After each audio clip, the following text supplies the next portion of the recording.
Good afternoon, buenas tardes, bienvenidos a ¿Qué pasa mujer? Welcome to ¿Qué pasa mujer? Estamos aquí todos los domingos a las 4 de la tarde. We're here every Thursday at 4 o'clock Eastern Standard Time.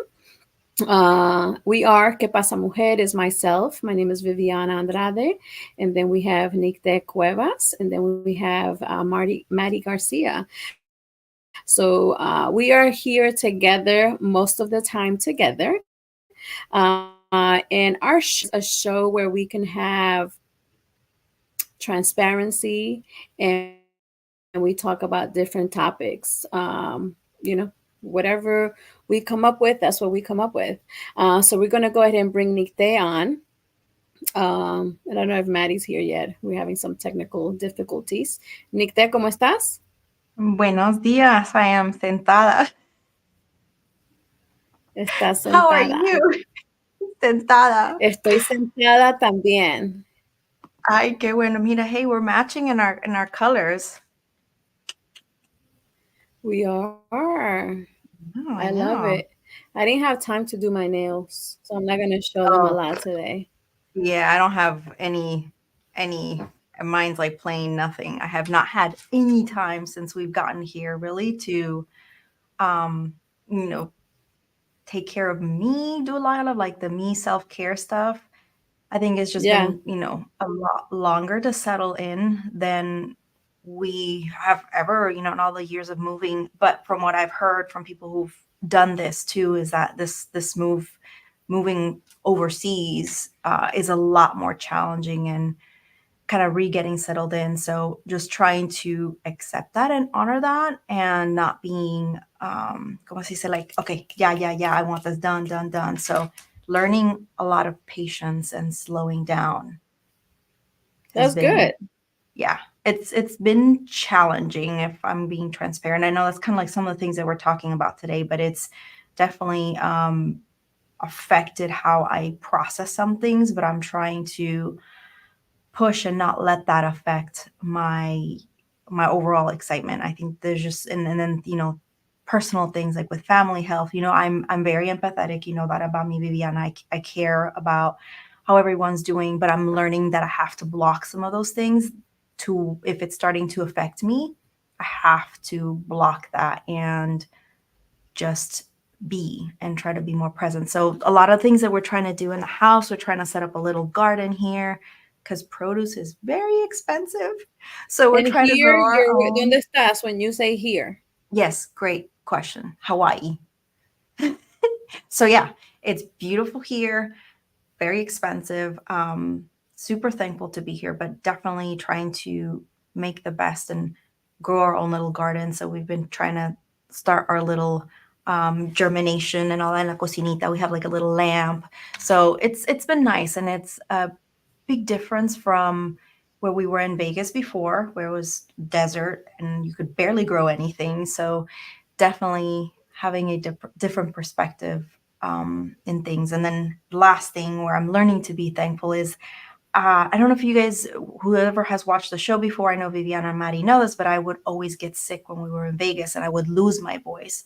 Well, I found out that I'm severely allergic, like extremely allergic to some things. And I think that that house that we used to live in just seemed to be flourishing with that. So I am thankful I have some answers. And now it's not me like going crazy. I'm like, there's definitely something wrong. Like, I know something wrong. So, yeah, I'm thankful for some answers for that. How about you, Viviana?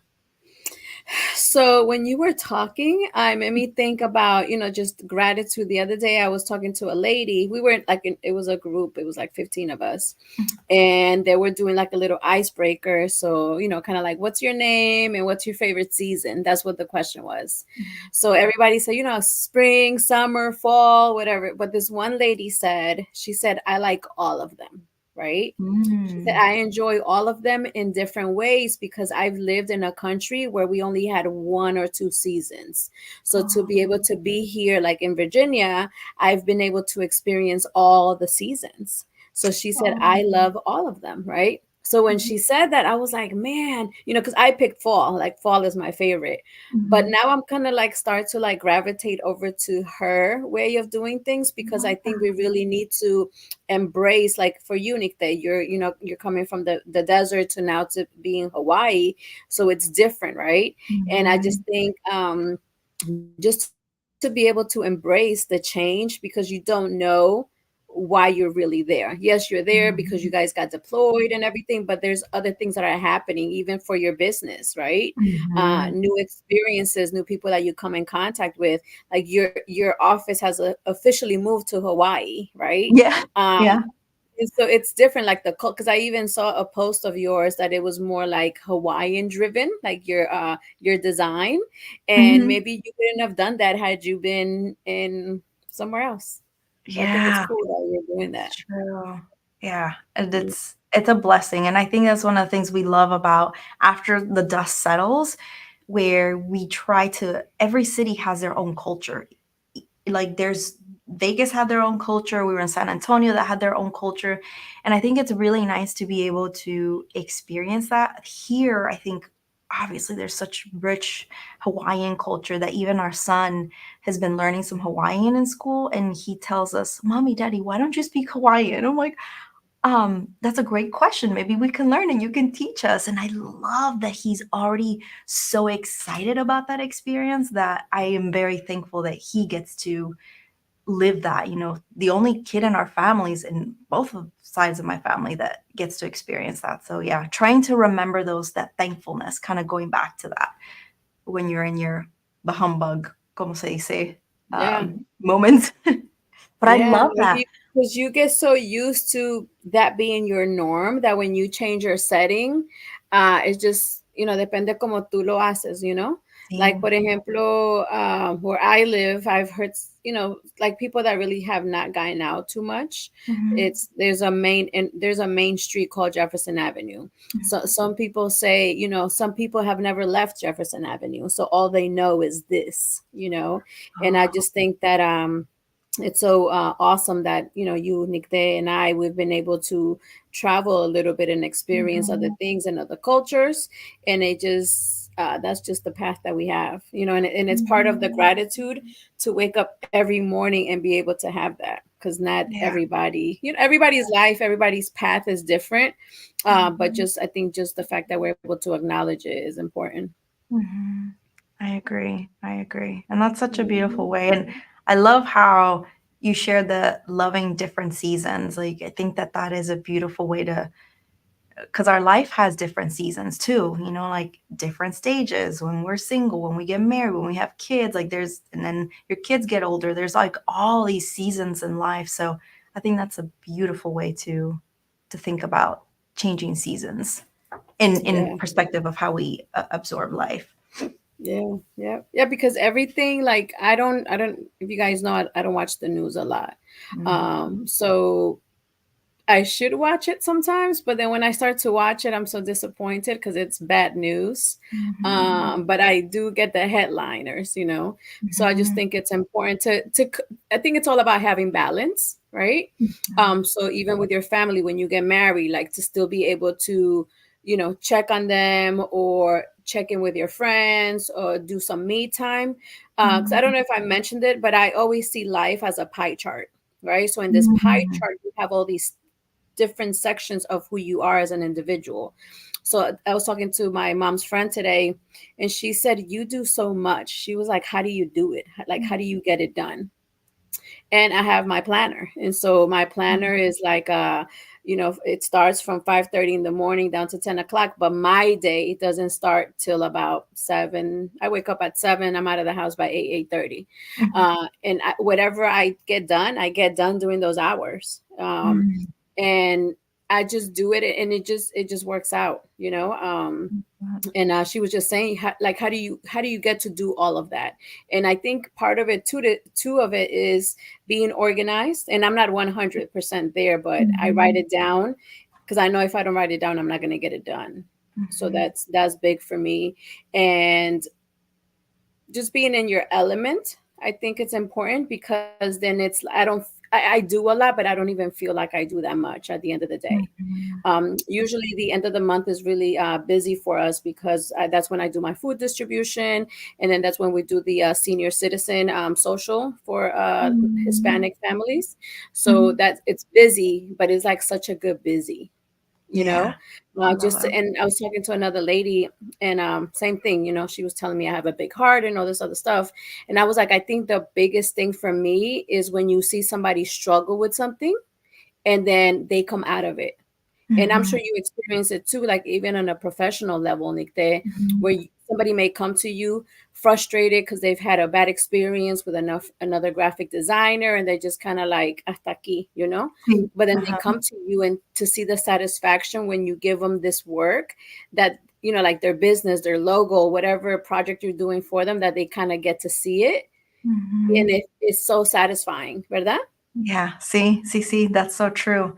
Yeah, and it's I think I love what you said, how it's almost like we guide them through a journey where we don't necessarily like on certain things, like yes, we might do things for them if they hire us for things, but even with education, like you can teach children and even the parents to go through this process and just taking that journey with them from A to Z. It is really when you have such a profound impact on people and they share that, it does have, for us, I think there's a bigger reward, not just the monetary, like getting paid for your services, but how we can make someone like, oh, this is really great, I needed this. So yeah, I definitely do love that transition. And you were saying something about being organized or kind of time tracking your day, and I love that you're doing that. And I'm going to be transparent. I think, I don't know if you've heard it, where it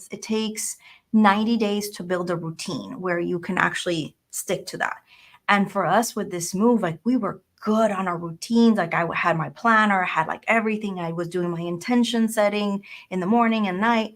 And with the whole move, everything got so discombobulated that I'm in that zone where you are so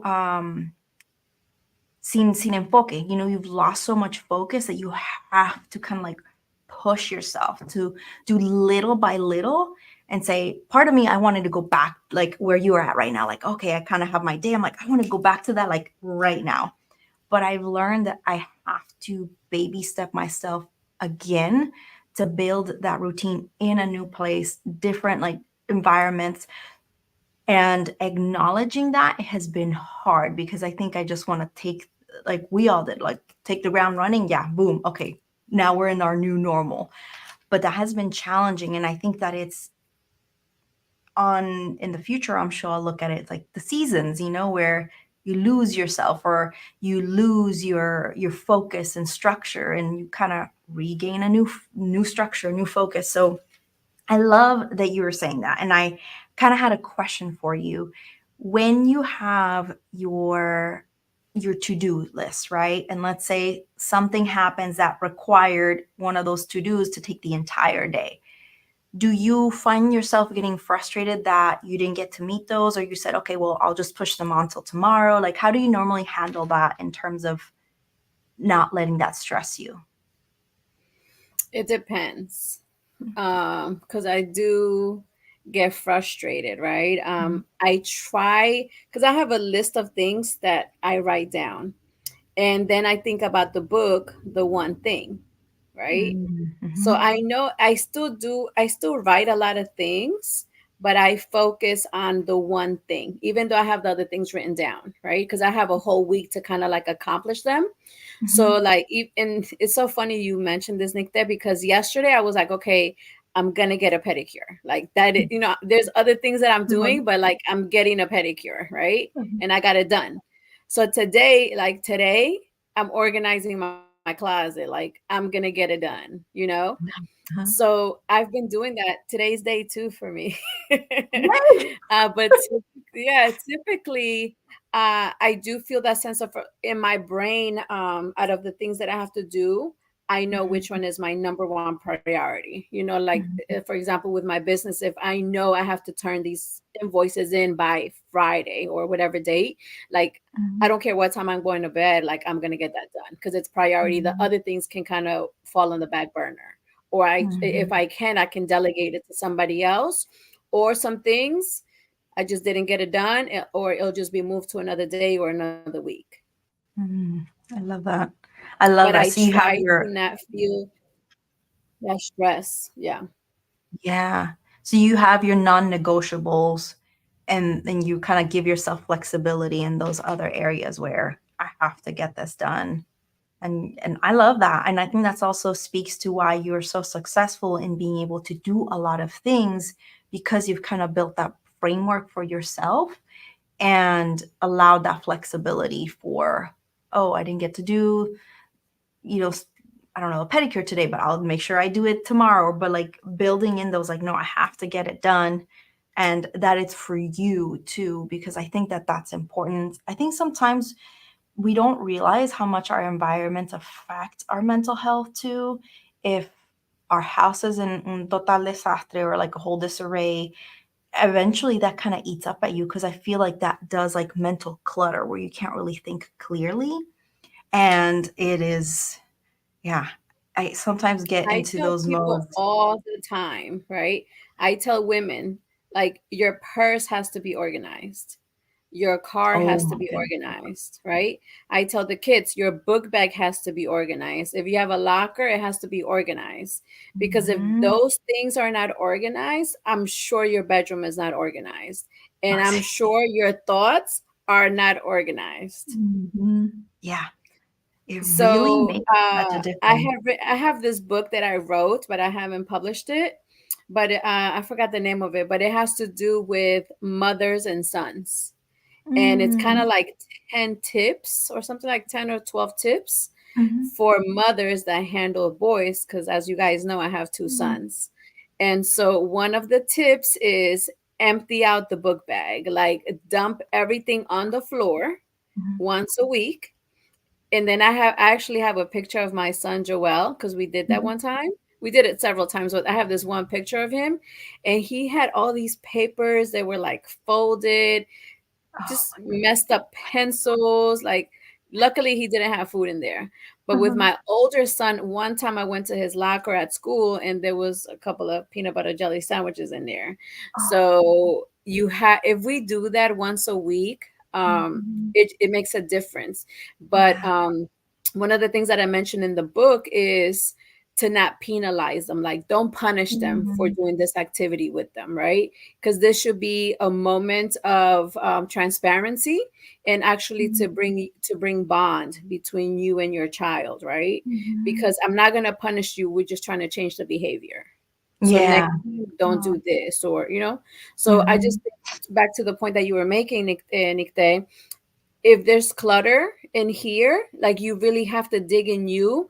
And it starts, like, how people say you have to make your bed in the mornings because it's like a sense Mhm. of accomplishment that you did something today. But I'm Mhm. big on, like, my purse, because there's times that I just kind of dump like receipts or whatever. Mhm. But at least once during the day, like, I go in there, make sure I don't have any trash or stuff Love like that, that. because it's important. Like, for gentlemen, your wallet should be organized. Mhm. And I get cluttered sometimes in my car Mhm. or in my purse. It Mhm. does get cluttered, but I start to feel anxiety because I think I have like low key OCD. Yeah. So, Uh-huh. and Yeah. this is self diagnosis, Yeah. and attention deficit as well. I've done self diagnosis for that as well. But Mhm. yeah, I feel anxiety, and I didn't realize it till this year that, like, I actually was able to identify it as anxiety. But yeah, Mhm. yeah, I go through that. Yeah. Yeah, it's rough, but it is, great when we can address that we know what is causing this stress. Because I have started to notice that it affects me, like, okay, I tell my husband, "Hey, I'm not feeling all that great today because I'm frustrated. I have, not been able to set XYZ up here. I wanna have the things clear." So, being able to acknowledge how those things affect us is great. And I think here's the kicker too también is that if we wait too long to address those, then things pile up and then it's like that overwhelm of like, I can't do this. And you know how people have that they freeze, you know, where it's that flight or fight mode that they'd rather just not handle that and then just go somewhere else. And then luego se le hace el desorden allá. So kind of clearing up those things really does Yeah, and then it help becomes your us. norm. It becomes your Yeah. norm. Yep. Yeah. I Yeah. love your idea about emptying out your book bag or like your child's book bag every week. I try to tell my son to, like, we call it items. Do you have any items for me? And sometimes I forget like every day, but I want that to be kind of more of like, all right, a routine. Like they come home, pulls out the items. Y me dice, and we're not quite at that point of leaving food behind yet because I know my brother was bad about that when we were kids. So I try to ask him like, "Did you eat your food?" Okay, great. If he doesn't eat it, then I ask like, "Why didn't you not eat it?"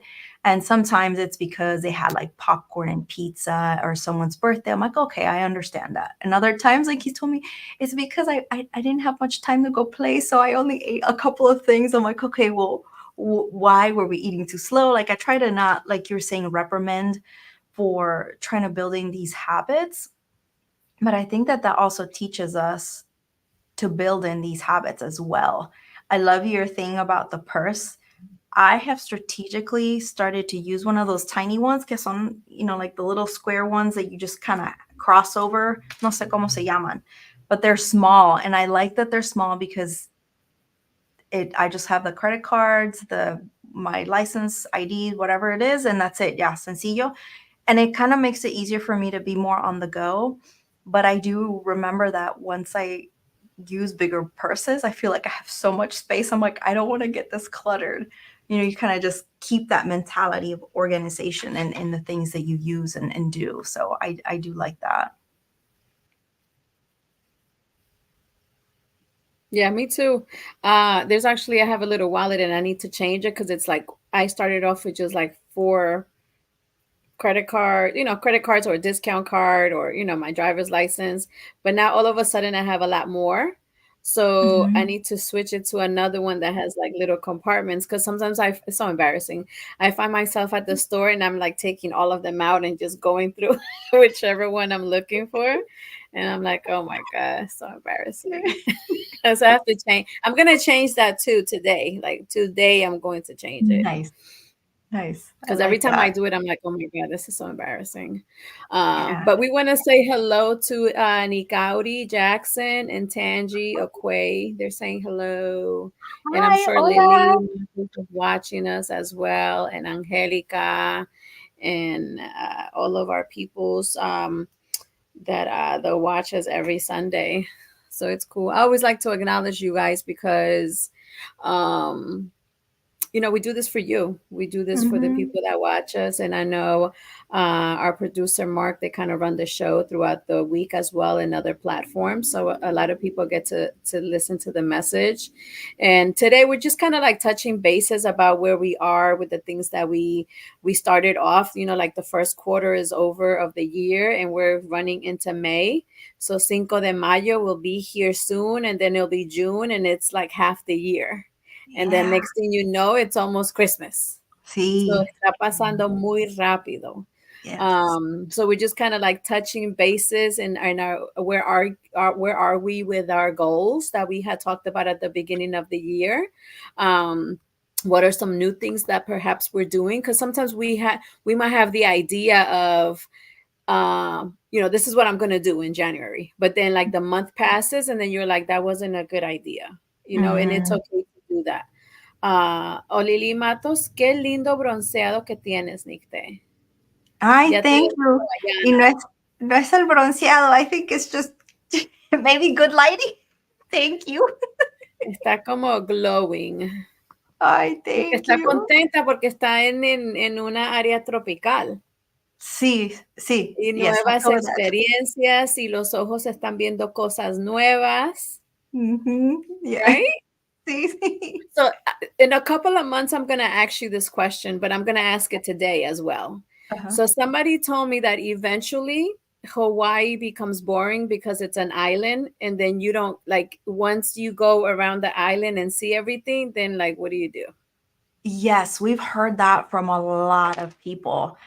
I don't think I could find it boring because I love beaches. O sea, you know me, I grew up by that. Like, so for me, that's very grounding. The irony of it is that we've been here a month. We just marked our month mark, and we've only been to the beach once, and it was just to kind of check it out, to kind of get our bearings.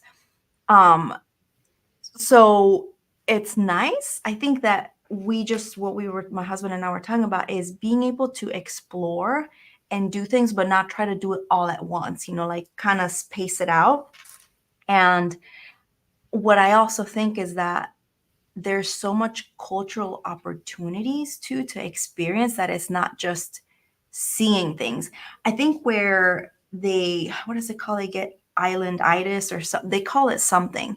Hmm. Que, people just like, oh, I miss being in the mainland, kind of like where everything's easy and accessible. And I think it's a lot of that us being used to having certain luxuries because they really are Hmm. luxuries, like a Michael's, a Hobby Lobby. Like we don't have those here. And so it kind of goes back to where I try to think like, oh, well, when I was growing up, we didn't have any of these stores. So it's kind of like, I feel like I'm kind of like back home in a way.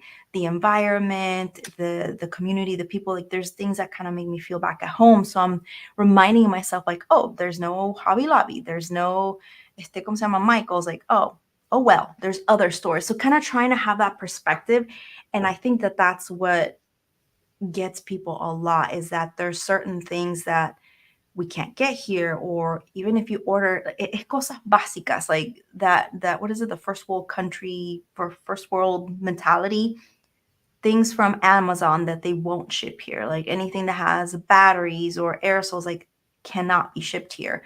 The other day I was trying to find some shoes, they said they would not ship here. So it's learning to be like, okay, well, let me see what else I can find. But yeah, for now, we haven't gotten bored of it. I think a lost we haven't been able to explore as much, but we all love it and we feel happy. It's much slower here, and it's really nice to just I think we've just been go go go, and I think that's what we like about the slowness of just being present, which has been nice. Yeah, and it's nice that your son is being exposed to a different something different. The culture is different. He's probably gonna love spam. Yeah, well, yeah, we haven't I don't think we've tried it yet. Like, at least since we've been here. We've tried it before, but we haven't. Yeah, There's a lot of spam variations here. yeah, Mhm, yeah. yeah. So yeah, it's I've had it before, but I saw something on it must have been a documentary in Mhm. just the different ways that they You make it. make Yeah. it. Yeah. Mhm. Yeah. So Yeah, it's just the really food and the culture. Mhm, So I had a question for you. You being in so many different places, right? mhm, Whether it was in Latin America or here in the United States, how do you cope with like and you've talked a little bit about it, but I want you to kind of like dig in a little bit more mhm, in reference to coping with the change, right? The changes that mhm, you're talking about, mhm. but making sure that your son isn't so impacted or that he's impacted in a positive way so that he doesn't get anxiety over the change. Yeah. Ooh, that's a great question. I will be honest, I think the changes from breaking everything down, putting it in boxes, and restarting fresh, it's kinda like you have to start new every time. When we didn't have our son, I call it being single, but I don't know what the term is, like, when you're married and you don't have children yet. When we were in that stage of our life or in that season, it was so much easier to pick up and move because we knew it was me, my husband, and our dog. And our dog did have some separation anxiety. So that kind of helped us be aware of how changes might impact different beings.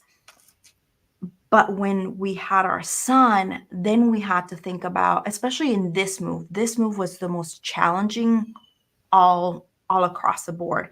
And I think our So far. son, yeah, definitely. And our son went through this like heightened sensory, more of feeling afraid to be left behind. And so we kept having to be like, no, no, we're all going together. Look, help us pack. So trying to have him be a part of the process was very important for us, but explain like if he was acting out, which he didn't really act out as bad, but I think it was just more of like he would get frustrated and we'd tell him, okay, tell us, like I didn't grow up being able to speak my emotions. It was more like just suck it up. So I wanted to be intentional about tell me what you're feeling. Okay, I understand. And sometimes he would just persist and we're like, okay, papito, we get it, but we have to be strong. This is going to be part of the process and you're going to make new friends. We're going to be in a new school. Because at first he was nervous to get lost in the school. And I think it's very common with military kids that these changes affect them so much, especially when they're in an age where they're a lot more aware that you kind of have to almost forget about yourself to a point of you adjusting and focusing on helping them adjust. And then while they're in school, then you're trying to like adjust yourself. So it's been very challenging. And I think this move has definitely made me surrender a lot. Like I got frustrated, things were broken. And it's not about the material stuff because I don't like to hold like materialistic stuff to like, oh my God, si no tengo esto, I don't survive. But I think it's because you're trying to rebuild a home, your safe space that's yours, whether you're renting, you're buying, whatever it is, like you're always seeking that this is where I come home or where I lay my head to rest, donde me siento tranquila and at peace. That is challenging because we didn't have that for so long that like those 3 months where we were in that limbo, even though we were still in the other house, we didn't have our furniture. So it was weird. It was really awkward. And that has been the most prolonged time that we were floating. So we kind of like that 3 month period that I was telling you is like rewiring yourself. Like we really had to learn to rewire. And I will be honest, this has been like the most challenging one. And there's been times where I've given myself a lot of temper tantrums that I'm like adult ones where I'm like, it's not that I'm not happy to be here. I love being here, but it's just the change, the transition, all the things that we have to do, like schooling every time. It's challenging, and it kind of wears on you. So learning to just okay, you know what? This is the situation. What can I do now? My husband's really good about that. I've gotten better as he's kind of encouraged me, but I think that this move definitely made me more like, okay, well, you you have no control. Like you essentially have no say in that it is what it is. Now, what can you do from that? But sometimes going from that acceptance to, okay, here's what I can control has been challenging. That really has been. And I Mhm. think it's difficult when you don't have a say in it. I know there's people who have like como se dice, son nómados, like they're nomads and they choose to live Yeah. one here one time and then the other, but it's from choice, like they get to go explore, like, oh, here's a good place. Like there's a whole different perspective that goes from that when you have the choice than when you don't. So But it's it's so funny, Nick, that you say that. But Mhm. earlier you said that when you were growing up, you didn't really have a voice. You just had to suck it up. So it's Mhm. like you're doing the same thing now. Like like it's almost like you were trained for it before. It's Mhm. just in a different capacity. I've had to learn to suck it up as an adult. Yeah, so maybe that's why you're able to do it. That's Yeah, that's crazy because yeah. it's lateral, but as an Mhm. adult. Yeah, it really yeah, it's like you said earlier too in the show that sometimes we don't know why we navigate things or Diosito te pone like certain things in our path that may not manifest until like 10, 20 years later that you're like, "Oh, that's why I learned how to, Yeah, be like that or, yeah. do these things." And yeah, I think, because my dad had to travel a lot when we were kids from his work, I'm able to understand a lot more when my husband has to deploy. Like it's definitely different work styles, but it gives me more empathy and understanding. Like it's draining, it's changing, it's tough on them, that separation. So yeah, I never made that connection until I think his last deployment that I was like, oh, okay, that kind of helped, and I was able to help my son with things that I knew I experienced from being far away from my dad. So, yeah, it is Yeah, very, that's very interesting. interesting. So on my end, here where I live, we pretty much have all the military bases here, right? And so I get to meet a lot of military people, and I get to meet a lot of military brats, right? So when Mhm. they were little, they travel the world, and as adults, they don't talk about those struggles. They just talk Mhm. about, oh, we lived in Germany, we lived here, we lived there, so they get to talk about the experiences when they were already there, not how Mhm. they got there. So Yeah. I hope that that's encouraging for you and your son, because one day he's not going to remember all of this. He's just going to Mhm. remember the beauty, the positive things of Hawaii or Las Vegas, unless, of course, something dramatic happens. But Mhm. typically, from all these people that I've met, that they were military kids, they just have the memories of being in all these different Mhm. places, and Yeah. it's in a positive note when they talk about it. Mhm. Yeah, I do definitely see that, and I've every person that I've kinda come in contact, I always hear that their kids love it here.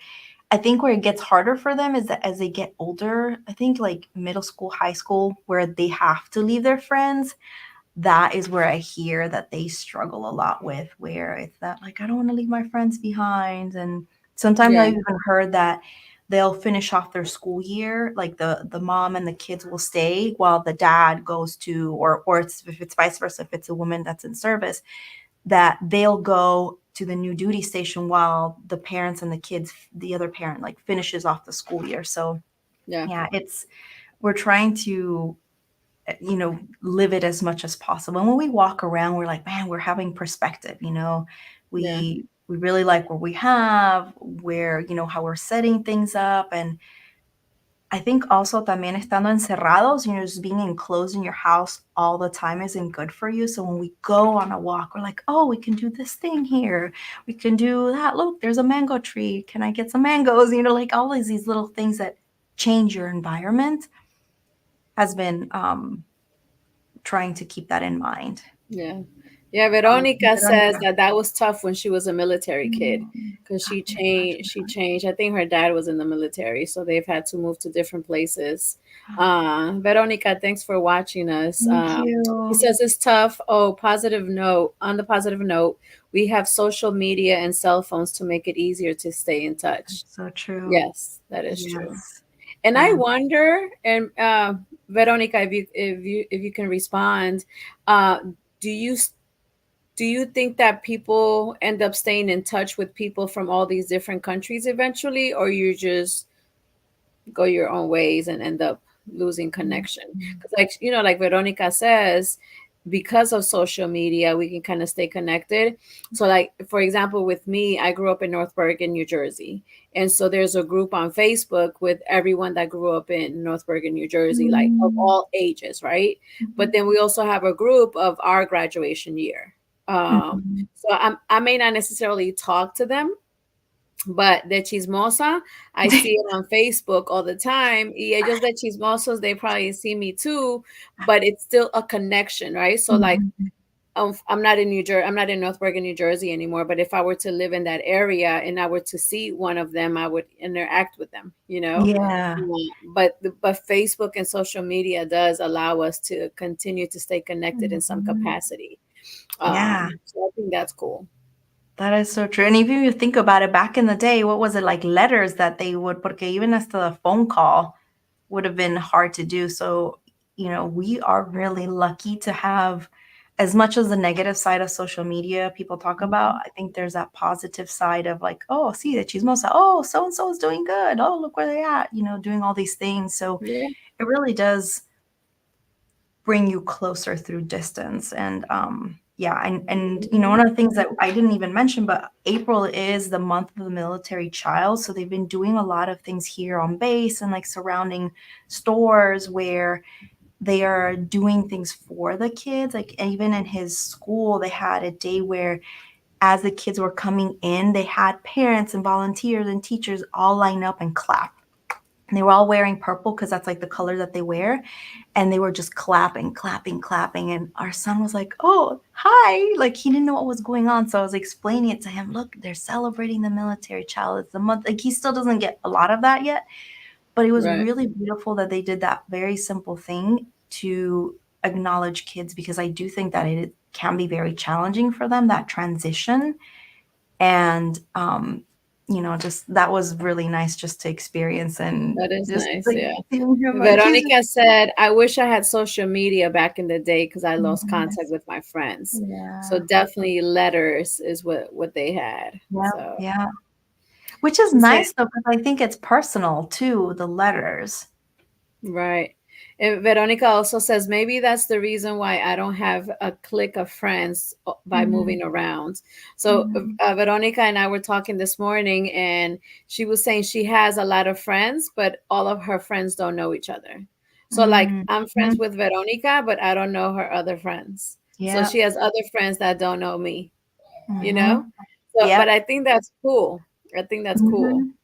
You have different seasons of friends. I can totally relate to that, from having to move and also know, like, oh, this group of friends is this type, like they like, I don't know, to go to the beach, and then the other friends that like to go to art things, or like you have different seasons of friends, which is kind of nice because you get to pick and choose where you're feeling the mood for. But yeah, it is, I think sometimes it can be a little lonely if you let it get to that point where you let that affect you, where like I don't have that. Some people who have lived, grown up in the same city all their life, and they have their friends, and they're all live next to each other, and their kids play, and their great grandchildren, like it's a different lifestyle.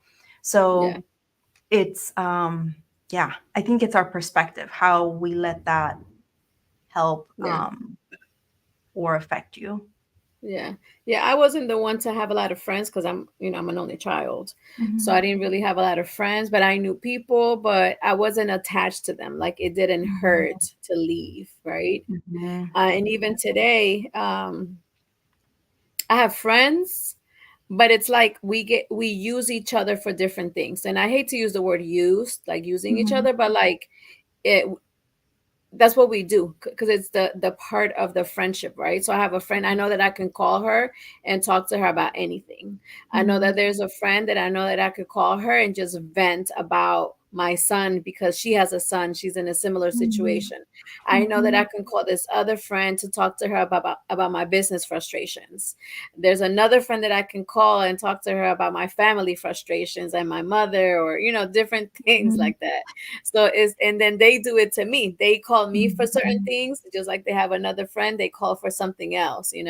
Yeah. So I just think that that is the beauty of friendship, of true friendship, right? Mhm. Because today I'm friends with people that I know if we don't talk for weeks or months, when we call each other, it's gonna be like not a It's like problem. nothing. Yeah. Mhm. So I Yeah. know I build those friendships that's how they are now, because I'm not going to be Mhm. friends with you if you want to talk about 20 minutes as to why I haven't called you in 30 Thank days. you. Yes. Thank You you. know? Yep.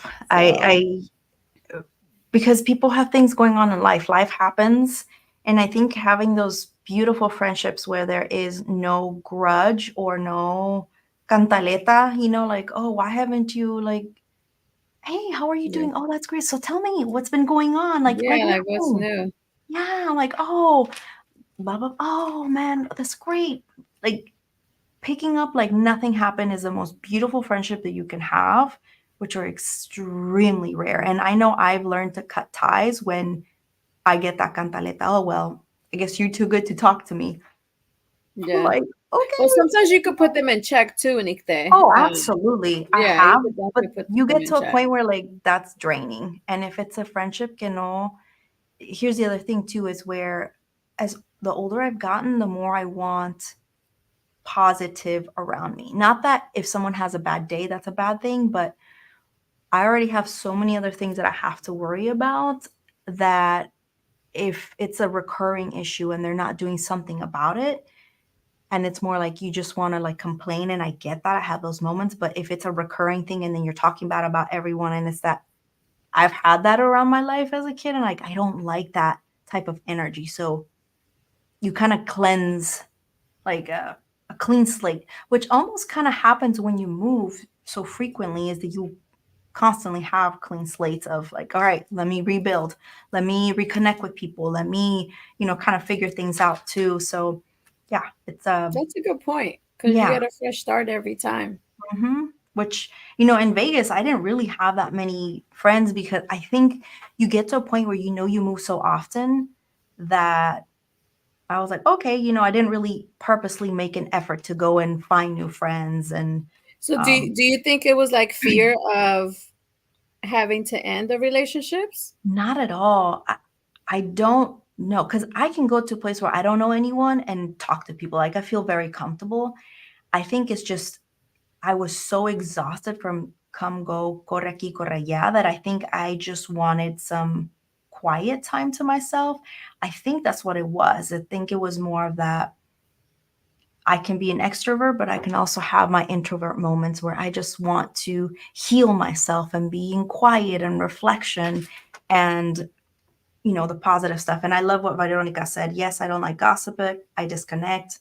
Another reason that don't have a clique of friends. I can totally relate to you. Totally relate to you. And I think that when we have good, positive people around us that just uplift us, but can be there, like you said, Viviana, you have people you can talk to, it makes a big difference. It really, really does make a big difference. I know this might be a whole nother subject, but the audiobook that we've been reading, I haven't even told you, but I've been listening to it. I think I'm in chapter 4 now. I'm It's in chapter fast. 3. Oh, you Me are? I think pasaste. I know. I'm gonna have to slow down then. We No, have no, to no. catch up I on the took a chapter. break for like a week, so you're good. Oh, okay.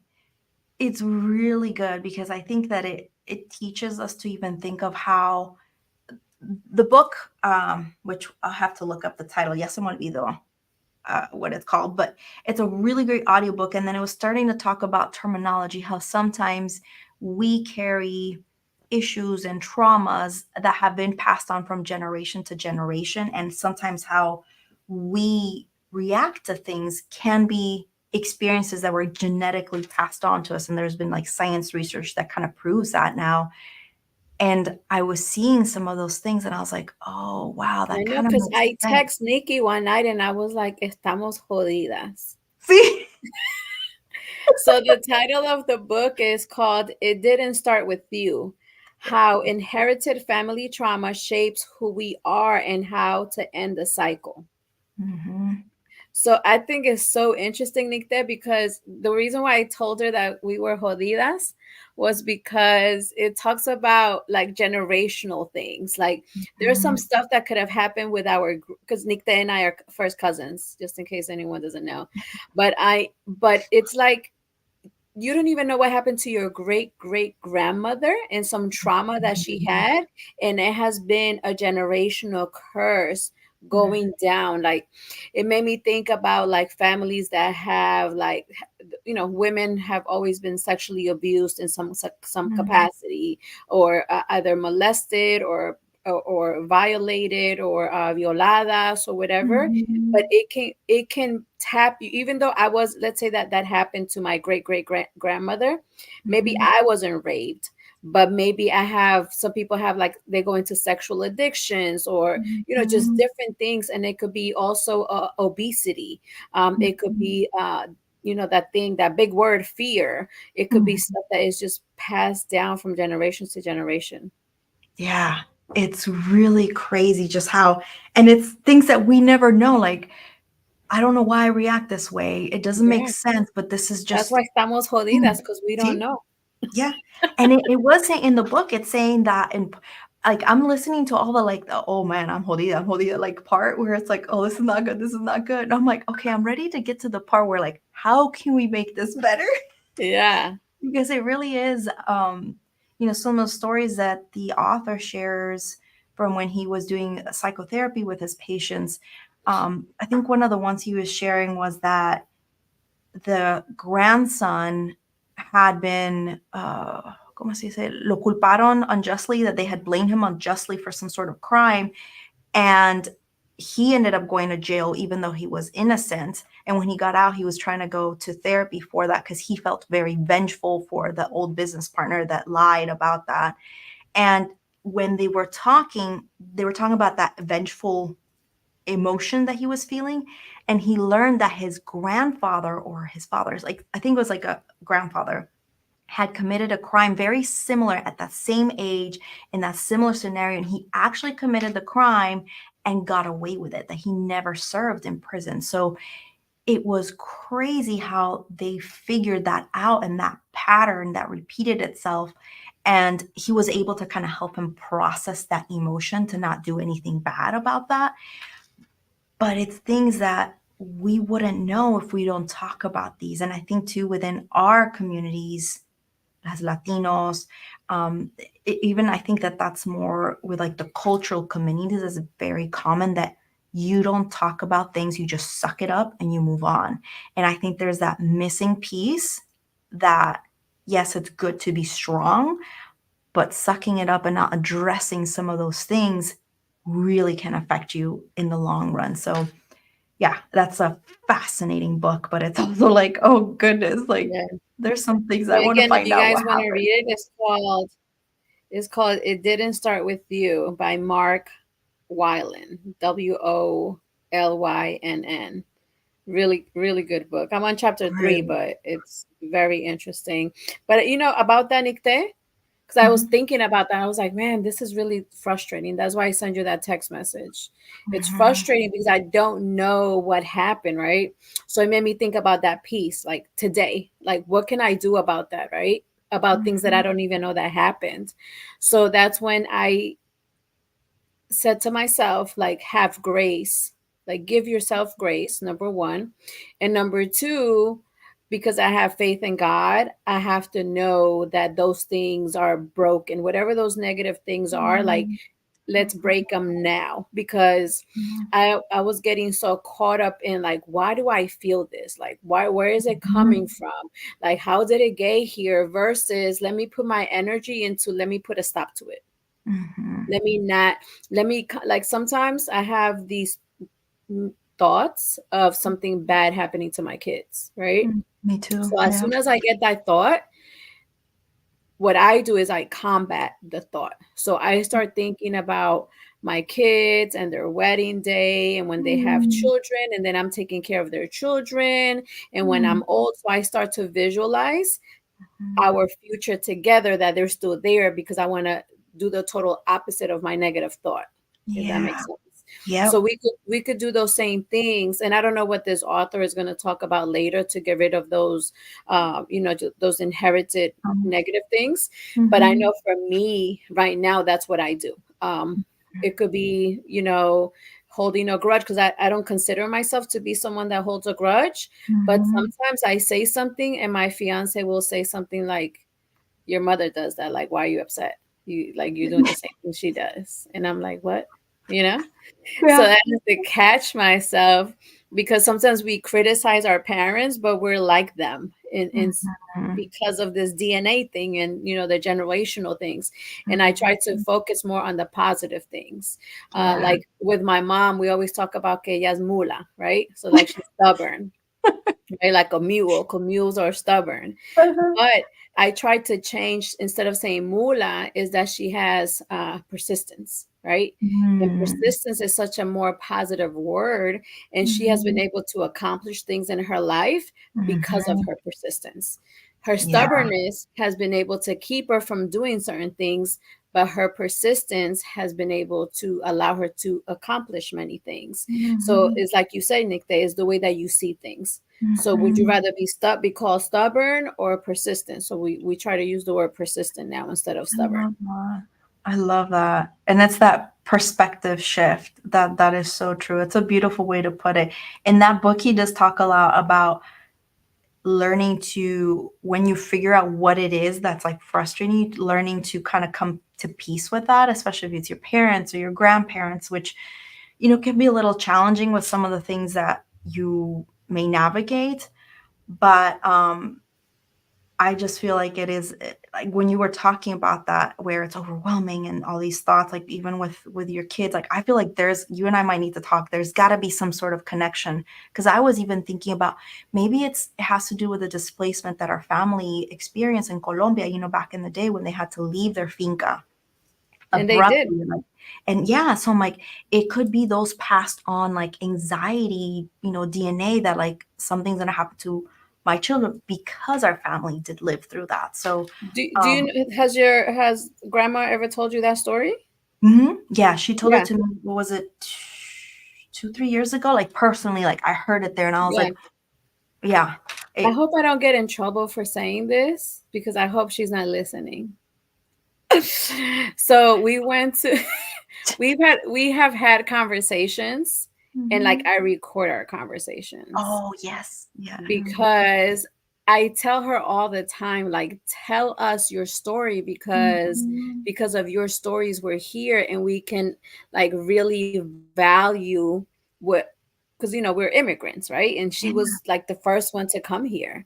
So Mhm. everything that she has gone through, which was some of it is very painful, but she is Mhm. the reason we're here. uh and she's 88, you know and she continues to like do things that are like Mhm. remarkable. Mhm. And one day, maybe when she's not here, between Nikte and I, we're gonna publish a book with her stories, because I'm Yes. telling you, one time we drove. Oh, ella está escuchando. Oh, I guess she's listening. But one time we drove like 3 hours to Washington, D.C., and 3 hours back. Mhm. And she told me so many stories. And I Oh, just love it because it's so much like tanta historia en una persona. mhm. Has Oh, de I think my verdad. aunt's talking to me that I had to yes. Oh Oh my my God. goodness. You're Yeah. gonna have So to my sit her in grandmother front of a is camera. listening. So I am going to Yeah. get in trouble.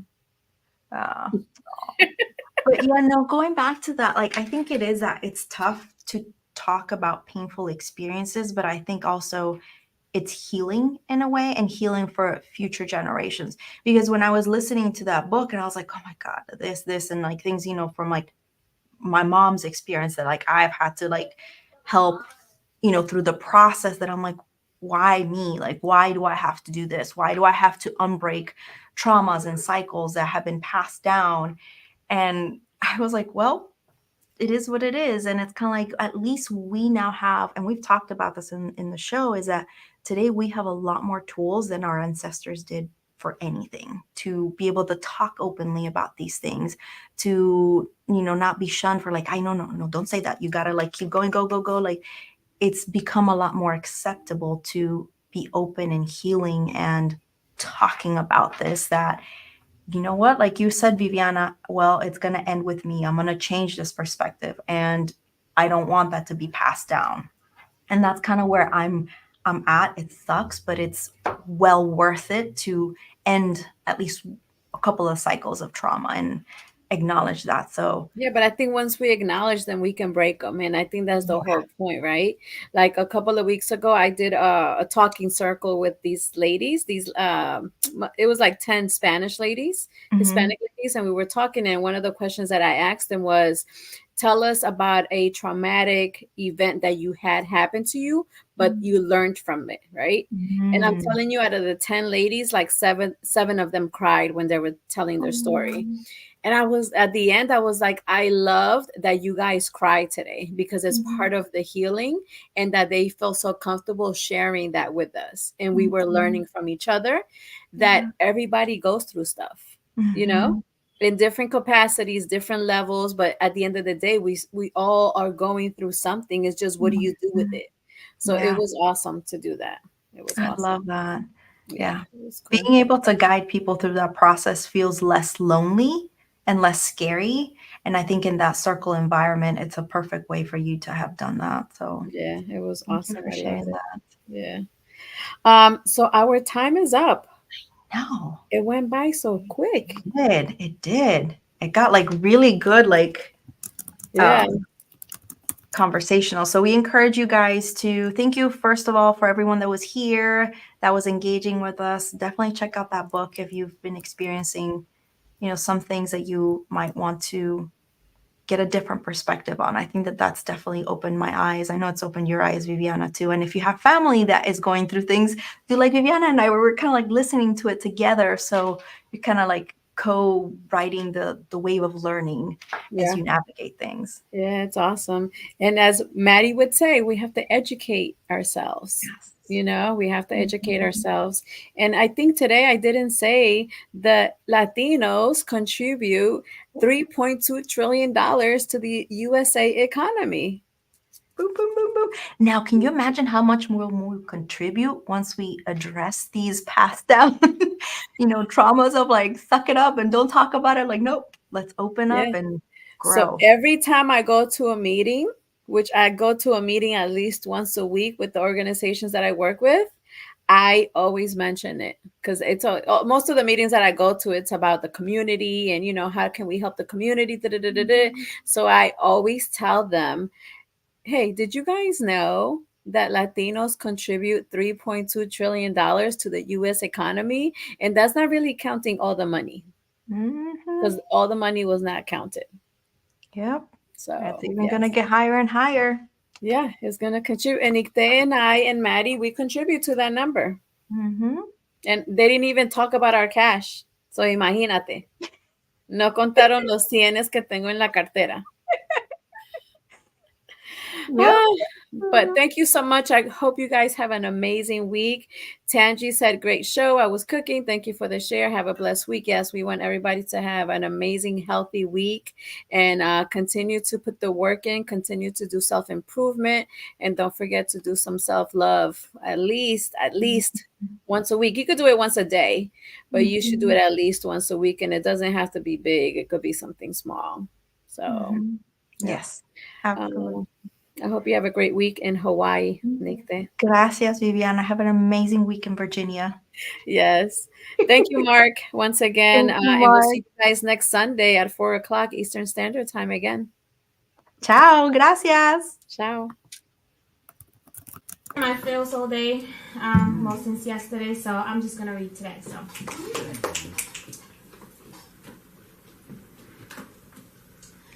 click, click, pose. Look closely. Can you see the void beneath the surface? In the eyes, the empty spaces, loneliness, screaming, crying, losing hope, begging for someone to notice, barely hanging on. A smile. It's what happens right before the break. Before the beast tears off my chest, the constant battle with this demon who threatens to drown me whole. I try to loosen from his grip. I swim up to the surface, hoping to get to breathe. Pose. For a second, I try hard to forget how the weight of the world pulls me down. At night, I can't sleep. Nightmares on Elm Street. I stay awake thinking of ways to stay alive, yet I close my eyes. I lay in a postpartum state, so when the Grim Reaper finds me, his job is more than halfway done. I am done, but I survive. For some strange reason, I get to do it again. It's Groundhog's Day, Sunday, Monday, Tuesday, Wednesday, Friday. They all feel the same. I feel the same exact pain. I cast a lifeline into the world in desperate mode. Click, click, pose. My brain unsteady, like an elephant walking a tightrope. Scattered puzzle pieces that can't seem to make a coherent thought. I think of Chesley, attorney, spokesperson, Miss USA, who had her shit together and still she killed herself. From the 29th floor, she jumped. Depression knows no gender, socioeconomic status. Hurt is hurt. Some can voice it better. Others get lost in the waves. Most days, I surf. It is on those better days I take selfies instead of asking for help. You never know what's been brewing when someone is in a dark place. So when you see those selfies, don't just click on the picture. Check on your strong friends.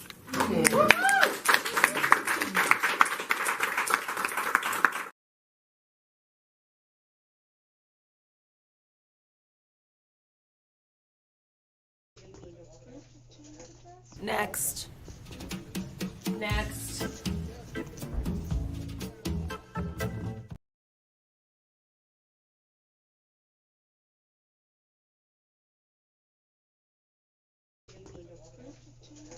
Next. Next.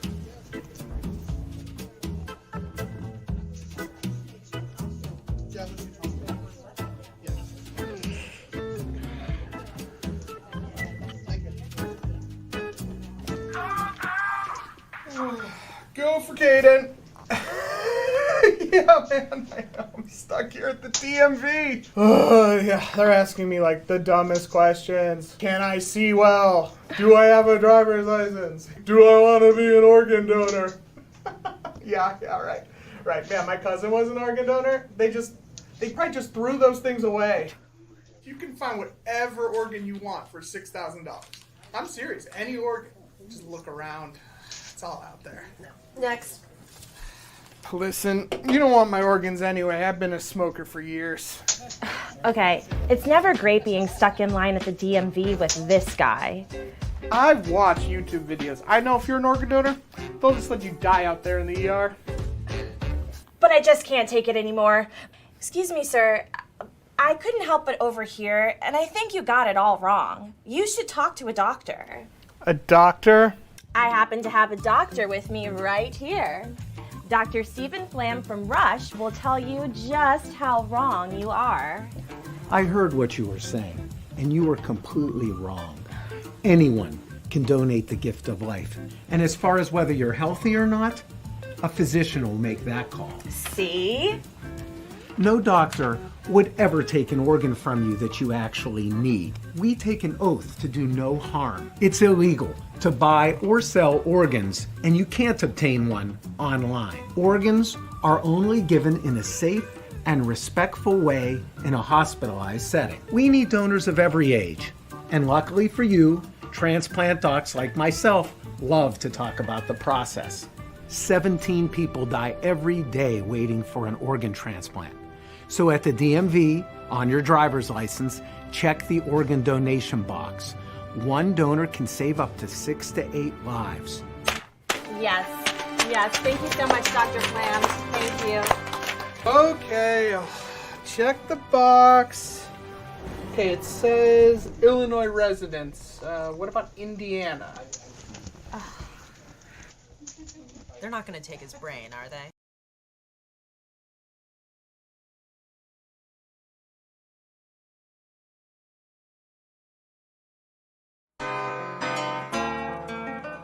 Are just so impressed with them. Like I said, we've been with them for years. I will recommend and refer anyone to them. We stand by A+ academics. They're the best. A+ tutorial really did help me with all my grades. They all went up when I came to this place. And I would say I recommend this school to everyone. So it's a really good environment to be in, especially for me because it makes me look up to my parents. If you have students that need academic help, A+ Academics is the place to be. A+ Academics, what a great place to go for academics. It's just a really great place to learn.